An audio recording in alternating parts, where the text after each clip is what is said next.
Welcome back to Ego and Empathy, the podcast where we explore the psychology behind human behavior and the subtle ways it shapes our lives. I'm your host, Mandy, and today we're diving into a subject that many people silently wonder about: the sadistic narcissist. At first glance, a narcissist can seem powerful and captivating. They carry a kind of intensity that draws people in. Their presence fills the room, their confidence commands attention. And for a while, it feels almost thrilling to be near them. But when narcissism intertwines with sadism, something darker begins to emerge. The goal is no longer admiration or validation. It becomes control. It becomes domination. It becomes pleasure through another person's pain. Sadistic narcissists are not just self-centered. They are driven by the need to inflict emotional suffering and to enjoy the reaction it provokes. Where a typical narcissist might manipulate to feel superior, the sadistic narcissist manipulates to witness destruction. They don't simply want to be right, they want you to feel wrong. They don't just seek victory, they crave humiliation. Their sense of power grows every time they make someone shrink. And that's what makes them especially dangerous.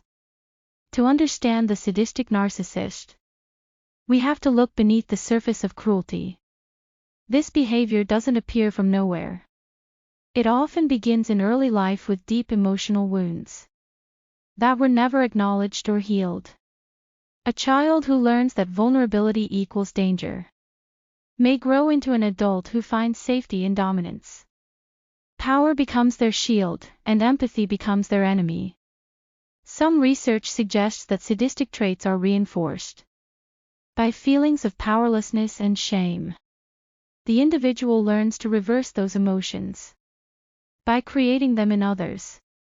If they felt invisible as children, they now make others feel unseen. If they once felt small, they now force others to feel smaller. The relationship dynamic with a sadistic narcissist follows a familiar yet brutal pattern. At first, there is the idealization stage. They shower you with attention, curiosity, and fascination. They appear to admire your strength and sensitivity. They speak of deep connection, of fate, of understanding. You start to believe you've met someone who truly sees you. But slowly, the energy changes. Tiny criticisms appear disguised as jokes. Moments of tenderness are replaced with subtle contempt. What once felt like protection begins to feel like control. And you find yourself questioning your own reality. That's not an accident. It's the beginning of psychological conditioning. The sadistic narcissist's favorite tools are confusion and contradiction. They praise you, then punish you. They offer affection, then withdraw it without warning. They twist your words until you start to doubt your own memory. Each cycle of chaos strengthens their control. Because uncertainty keeps you focused on them, not on yourself. They want you to chase their approval, to prove your worth, to beg for peace that they alone can grant. And when they see you crumble, that's when they feel alive. What makes this dynamic so hard to escape is that the victim's body and mind are caught in survival mode. The highs are intoxicating. The lows are devastating. And the nervous system begins to confuse fear with passion. It becomes an emotional addiction, driven by the same chemical surges that occur in trauma bonding. Your body learns to anticipate both the love and the punishment. And that constant tension can feel like connection, even when it's actually destruction. It's important to remember that sadistic narcissists rarely change. Empathy threatens their control. Accountability feels like humiliation. They often rewrite reality rather than confront it. Even when confronted with clear evidence of harm, they'll project, deflect, or mock the confrontation itself. The sadistic narcissist's mind is a fortress built to protect their ego at all costs. Inside, there is no room for your truth. Only theirs. So what can you do if you find yourself entangled with one? The first step is awareness. See the pattern for what it is, not what you wish it to be. Notice how often their words contradict their actions. Pay attention to the way your body feels around them. If you feel anxious, small, or constantly on edge, that is data, not weakness. The second step is boundaries. Not the kind you announce, but the kind you live. Limit contact. Protect your energy. Reclaim your voice, even if it trembles.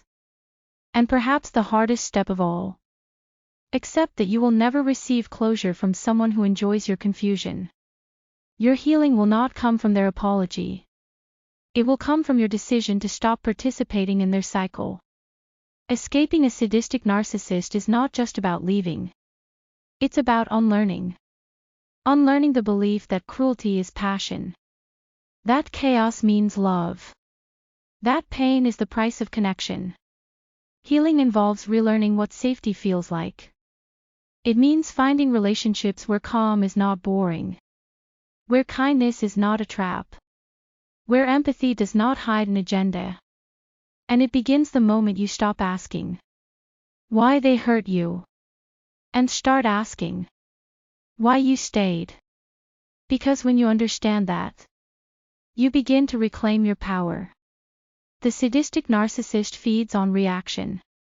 But when you detach, their performance loses its audience. Their mask begins to crack. And for the first time, you see them clearly.